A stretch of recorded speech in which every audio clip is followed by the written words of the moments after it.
I danced alone in my kitchen at 3 in the morning wearing nothing but his old t-shirt, and for the first time in 2 years, I felt my body wake up from a sleep I didn't even know I was in. That's when I knew my marriage was over.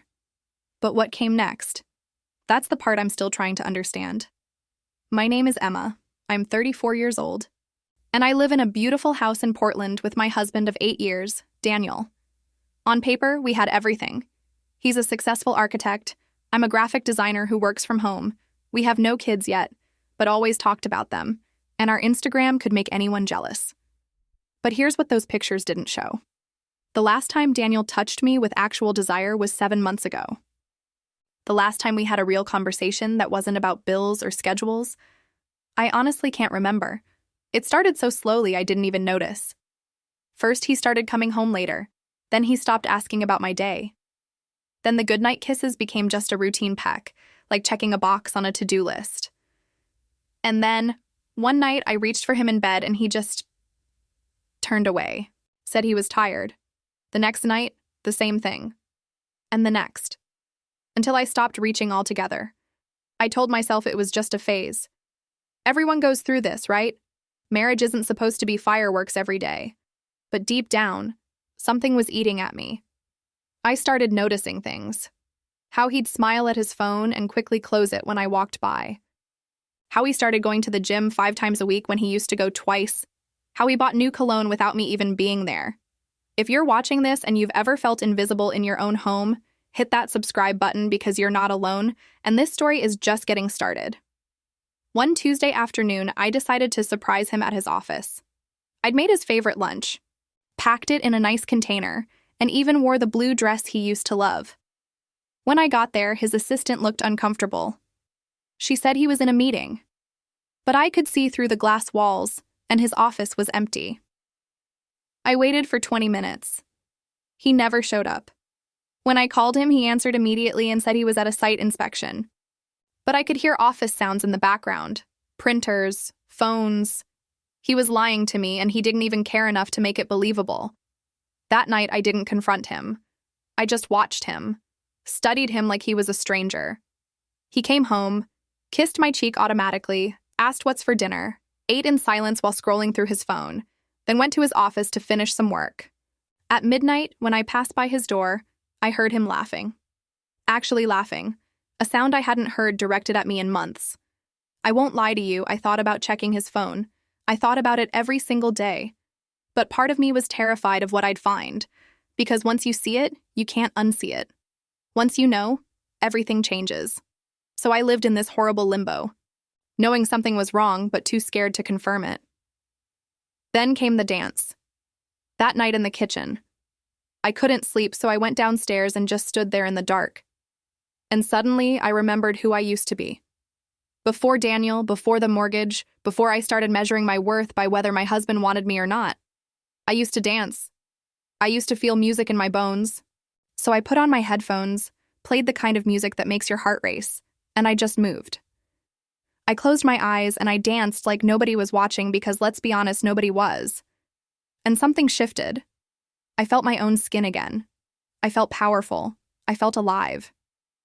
And I realized that I'd been waiting for Daniel to make me feel beautiful when I should have been making myself feel that way all along. But here's the thing that scared me.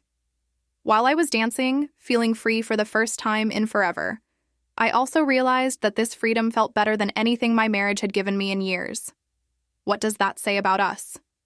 The next morning, Daniel barely looked at me at breakfast. But I looked at him, really looked at him, and I made a decision. I wasn't going to keep shrinking myself. I wasn't going to keep begging for attention from someone who clearly didn't want to give it. I was going to start living again, with or without him. I started small. I joined a pottery class on Thursday evenings. Daniel didn't even notice I was gone. I started meeting my friend Rachel for coffee again, something I'd stopped doing because I always felt guilty leaving the house. I bought new clothes that made me feel confident, not clothes I thought Daniel would like. And slowly, I started feeling like myself again. But then things got complicated, because at that pottery class, I met James. Make sure you're subscribed because this is where everything changes, and you won't believe what happens next. James was the instructor. 40 years old, divorced, kind eyes, and hands that moved over clay like they were painting poetry. He noticed me immediately, not in a creepy way, but in a way that made me feel seen. He'd come over to help me with my technique, and when his hands guided mine on the pottery wheel, I felt electricity I hadn't felt in years. We'd talk after class, just talk. About art, about life, about dreams we'd given up on. He told me about his divorce, how his wife had cheated on him with his best friend, how he'd rebuilt himself from nothing. And I found myself telling him things I hadn't told anyone, about the loneliness, about feeling like a ghost in my own home. I want to be clear, nothing physical happened. But emotionally, I was having an affair. I was giving James the parts of myself that should have belonged to my husband. I was lighting up for him in ways I'd stopped lighting up for Daniel. And the guilt was crushing me. Every night I'd come home and look at Daniel, and I'd feel like the worst person in the world, even though he was the one who'd pushed me away first, even though he was the one with secrets. I still felt like I was the betrayer. One night, Daniel actually asked me where I'd been. It was so shocking I almost didn't know how to respond. I told him about the pottery class and he just nodded and went back to his phone. Didn't ask to see what I'd made. Didn't ask if I was enjoying it. Nothing. And I remember standing there thinking, I could tell you I'm falling for someone else and you wouldn't even care enough to fight for me. That's when I decided to check his phone. I know, it's a violation of privacy, but I was dying inside, and I needed to know if I was crazy or if my instincts were right. One Saturday morning, he was in the shower and left his phone on the nightstand.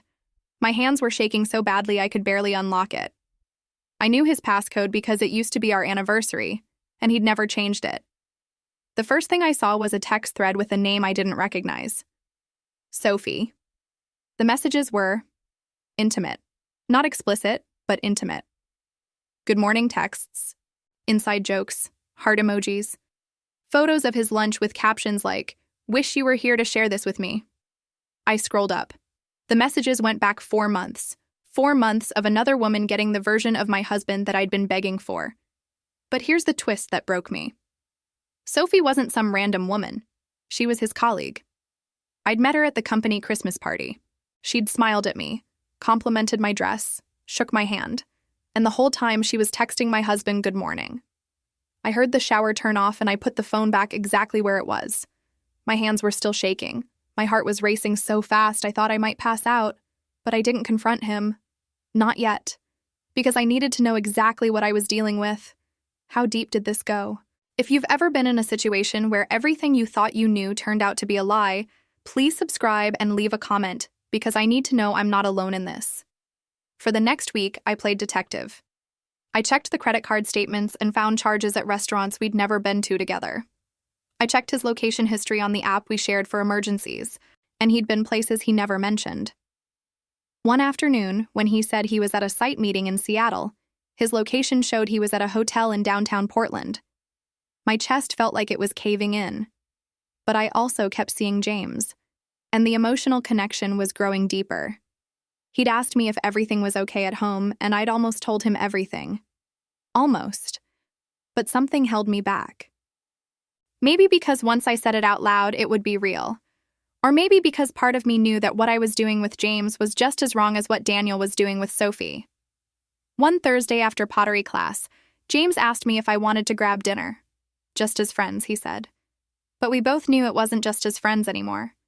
I said yes before I could stop myself. We went to this little Italian place in Northeast Portland, and we talked for 3 hours. About everything and nothing. He told me I was incredible. He told me my husband was an idiot. He told me that if I were his, he'd never let me feel invisible. And when he dropped me off at my car, there was a moment. One of those moments where you both know exactly what's about to happen. He leaned in, and I could feel his breath on my lips, and every cell in my body was screaming yes, even though my brain was screaming no. But I pulled back, because even though my marriage was falling apart, I wasn't ready to cross that line. Not yet. I drove home crying so hard I had to pull over, because I realized I was in an impossible situation. I was married to a man who was emotionally checked out and probably physically cheating on me. but I was also emotionally attached to someone else. Where does that leave me? Who's the villain in this story? When I got home that night, Daniel was actually in the living room instead of locked in his office. He looked up when I walked in, and for the first time in months, he really looked at me. "Where were you?" he asked. There was something in his voice, suspicion, concern. I couldn't tell. "Pottery class ran late," I said. It wasn't exactly a lie. Then I grabbed dinner with a friend. "What friend?" he asked, and my heart started racing because he never asked questions like this. He never cared enough to ask. "Rachel," I lied, and I watched him accept it without another word. And that hurt even more than if he'd called me out, because it meant he didn't care enough to dig deeper. Make sure to subscribe because the confrontation you've been waiting for is coming, and it's messier than you can imagine. That weekend, Daniel told me he had to go to a conference in San Francisco. He'd be gone from Friday to Sunday. Something in the way he said it made my skin crawl. So I did something I never thought I'd do. I called the hotel he said he was staying at. There was no conference, no booking under his name. He was lying straight to my face. Friday morning, he packed his bag, kissed my cheek like always, and left. I watched him drive away, and then I made a decision. I called James. I told him my husband was gone for the weekend and asked if he wanted to show me the art gallery he'd been talking about. He said yes immediately. That Saturday was one of the best days I'd had in years. We walked through the Portland Art Museum, stood in front of paintings, and talked about what they meant to us. We had lunch at a food cart pod and laughed until our stomachs hurt. We walked along the waterfront as the sun set, and he told me I deserved to be happy, and I started believing him. But that night, guilt crashed over me like a wave, because even though nothing physical had happened, I was having an emotional affair. I was giving someone else the intimacy that belonged to my husband, even if he didn't want it anymore. Even if he was doing the exact same thing with Sophie. Two wrongs don't make a right, do they? Sunday afternoon, Daniel came home. He looked different, lighter, happier, and I knew. I knew he'd been with her. So that night, after dinner, I finally said it. "Daniel, we need to talk." He looked up from his phone, surprised. "About what?" "About us. About what's happening to us. About why we feel like strangers living in the same house." He put his phone down, and for a moment I thought maybe we were actually going to have a real conversation. But then he said, "I don't know what you're talking about. Everything's fine. Everything's fine." Those two words made me angrier than I'd ever been. "Everything is not fine," I said. "You don't talk to me. You don't touch me.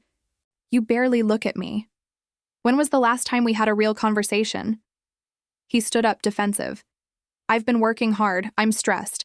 I'm sorry if I haven't been as present as you'd like, but I'm doing my best." "Are you?" I asked. "Because from where I'm standing, it looks like you're doing your best for someone else." His face changed. Just for a second, there was panic in his eyes. But then he covered it with anger.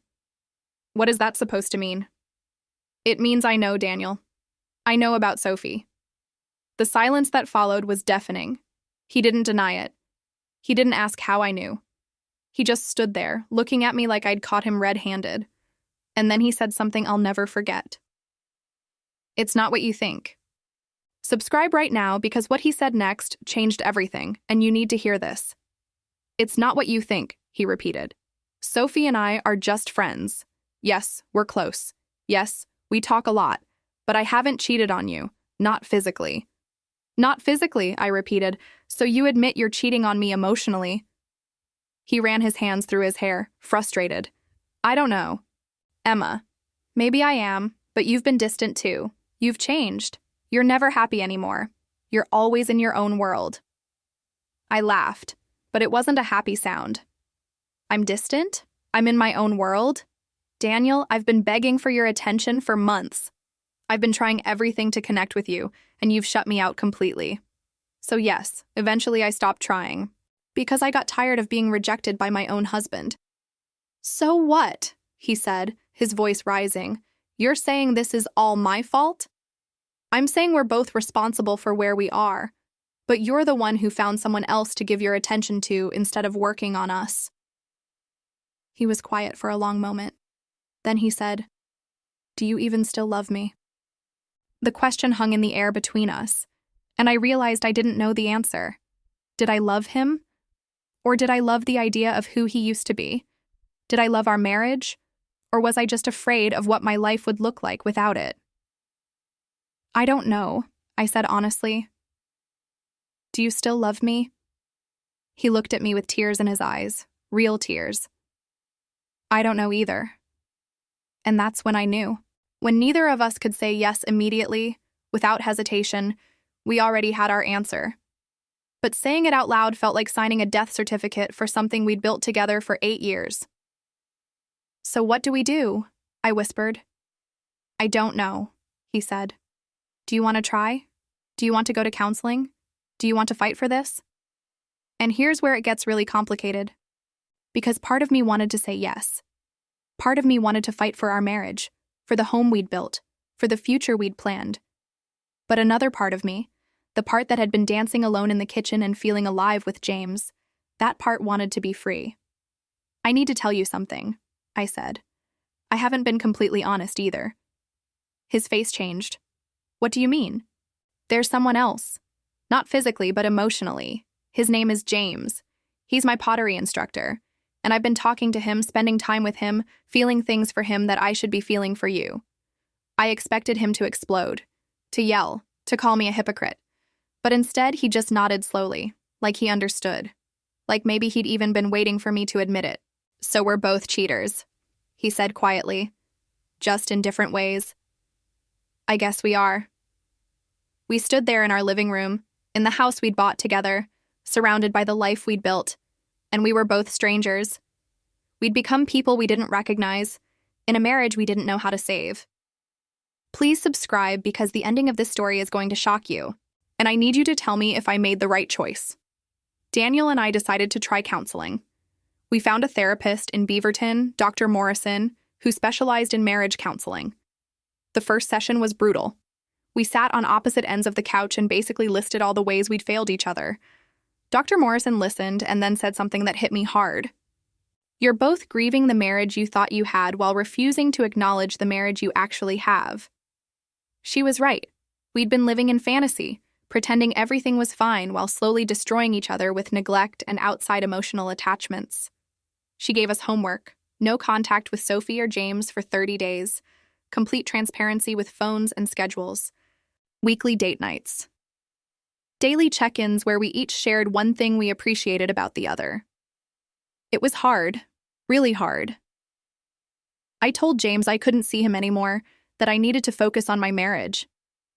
He said he understood, but I could hear the hurt in his voice. And I missed him. I missed our conversations. I missed feeling seen. But I'd made a commitment to try, and I had to honor it. Daniel cut off contact with Sophie. He showed me the text where he told her they needed to stop talking. She responded with a sad emoji, and I understand. Seeing that exchange made my stomach turn, because it confirmed that there had been something there, something real enough that ending it hurt her. The first few weeks of counseling were awful. We were awkward with each other, trying to force connection that didn't feel natural anymore. The date nights felt like job interviews. The daily appreciations felt scripted. But slowly, very slowly, something started to shift. We started actually talking again. About real things. About how we'd both felt abandoned by the other. About our fears. About what we actually wanted from life. One night, about 6 weeks into therapy, we were sitting on the couch watching a movie when Daniel reached over and took my hand. It was such a simple gesture, but I felt tears spring to my eyes. Because it had been so long since he'd touched me without it feeling obligatory. We didn't say anything. We just sat there, holding hands, and for the first time in months, I felt hope. But then James texted me. Just one message. I miss you. I hope you're okay. And my heart raced, and I realized that even though things were improving with Daniel, I still had feelings for James. The kind of feelings that don't just disappear because you decide they should. I showed Daniel the text. Full transparency, like we'd promised. He looked at it for a long time, then looked at me. Do you want to respond? I don't know, I said honestly. Part of me does. Part of me misses him. But I'm here, trying with you. I want this to work. You want it? He repeated. That's not the same as actually wanting it. Do you actually want this? I asked. Or are you just here because it's easier than starting over? He thought about it, really thought about it. I want it too, he finally said. I think we're both trying to force something that might be broken beyond repair, but I'm not ready to give up yet. Are you? And that's the question I'm still asking myself. Because here's the truth. My marriage isn't terrible anymore. We're communicating. We're trying. We're even starting to rebuild some intimacy. But is not terrible enough? Is trying the same as thriving? Or am I just staying because I'm scared of being alone, of starting over, of admitting that 8 years might have been for nothing? Subscribe and comment because I really need your perspective on this, and the story isn't over yet. Last week, I ran into James at a coffee shop in Northeast Portland. Complete accident. We both froze when we saw each other. And then we sat down and talked for 2 hours. He told me he'd met someone new. Someone who was available, who didn't have the complications I had. He said he'd always care about me, but he'd had to move on for his own sanity. And I was happy for him. But I was also devastated, because I realized I'd been holding on to him as a safety net, as proof that I was still desirable, as an escape route if things with Daniel didn't work out. When I got home, Daniel could tell something was wrong. And I told him everything. About running into James. About feeling devastated that he'd moved on. About realizing I'd been using him as an emotional crutch. And you know what Daniel said? He said, "Thank you for being honest. I've been doing the same thing with Sophie, keeping her as a possibility in the back of my mind. But I reached out to her last week to get closure, to tell her that I'm committed to trying with you. And she said she hoped it worked out for us. It made me realize I need to actually commit, not just go through the motions." So here we are, both of us finally being completely honest. Both of us trying to rebuild something we tore down. But I still don't know if it's enough, because sometimes love isn't the issue. Sometimes you love someone and it's still not enough to overcome the damage you've done to each other. Dr. Morrison says we're at a crossroads. Either we fully commit to rebuilding, or we acknowledge that we've outgrown each other and part ways with grace. She says there's no shame in either choice. But the choice has to be made soon, because living in limbo is destroying us both. So here's where I am right now today as I'm telling you this story. Daniel and I are still together. We're still in therapy. We're still trying. But I'm also still dancing alone in the kitchen some nights, feeling my own skin, remembering who I am outside of this marriage. And I'm okay with not having all the answers yet. I'm okay with not knowing if we'll make it or not. Because for the first time in years, I'm not willing to sacrifice myself to save something that might not be meant to be saved. Make sure you subscribe, because I'll be updating you on what happens next, and I need your support through this journey. Here's what I know for sure. I deserve to be happy. I deserve to be seen. I deserve to be chosen, not just tolerated. And so does Daniel. Whether that means we choose each other or we choose to set each other free, I don't know yet. But I'm done being invisible. I'm done shrinking myself. I'm done waiting for someone else to make me feel alive when I can do that for myself. The thing about rock bottom is that it's solid ground. And I've built a foundation there. I've rediscovered parts of myself I'd forgotten existed. I've learned that I can survive loneliness within a marriage, which means I can definitely survive loneliness on my own if that's what it comes to. I've learned that emotional affairs are just as damaging as physical ones. I've learned that sometimes two people can both be right and both be wrong at the same time. And I've learned that marriage is work, but it shouldn't feel like suffering. It should challenge you to grow, not shrink. It should make you better, not bitter. And right now, I honestly don't know if Daniel and I can get back to that place. But I'm giving us a real chance, not a half-hearted one, a real one. So what happens next? I don't know. Maybe in 6 months I'll be telling you that we made it, that we're stronger than ever, that almost losing each other made us appreciate what we had. Or maybe I'll be telling you that we decided to divorce, that we loved each other enough to let each other go, that sometimes endings are just as beautiful as beginnings. But right now, in this moment, I'm in the messy middle, I'm in the uncertainty, I'm in the place where I don't have neat answers or a perfect resolution. And maybe that's okay. Maybe that's real life. Here's my question for you, and I really want you to answer in the comments. If you were in my position, what would you do? Would you keep fighting for a marriage that might be beyond saving? Or would you walk away and start fresh, even though you still have love for your partner? Would you be able to forgive the emotional betrayal, knowing you were guilty of it too? And how do you know when to stop trying? Please subscribe to this channel and turn on notifications because I'll be sharing updates on my journey, whatever happens. I need this community. I need to know I'm not alone in navigating these impossible choices. Drop a comment telling me your thoughts, your experiences, anything that might help me see this more clearly. And if you're going through something similar, know this. You're not broken. Your relationship isn't broken just because it's hard right now. Or maybe it is broken, and that's okay too. Either way, you deserve honesty, effort, and real love. Not the Instagram version. Not the version where you pretend everything's fine. The real, messy, complicated version where two people show up for each other even when it's hard. I'm Emma, and this is my story. It's not over yet. I don't know how it ends. But I'm finally okay with that uncertainty. Because I'm no longer willing to accept a life where I'm invisible, where I'm second choice, where I have to dance alone in my kitchen just to feel my own heartbeat. I deserve more than that. We all do. So hit that subscribe button, leave a comment with your advice, and join me on this journey. Because whatever happens next, I'm not going through it alone anymore. And neither should you. What would you do in my place? Tell me in the comments. I'm reading every single one, and I genuinely want to know. Because sometimes the people going through the storm understand it better than the people standing safely on the shore. Thank you for listening. Thank you for being here. Thank you for making me feel less alone in all of this. I'll see you in the next update, wherever this road takes me.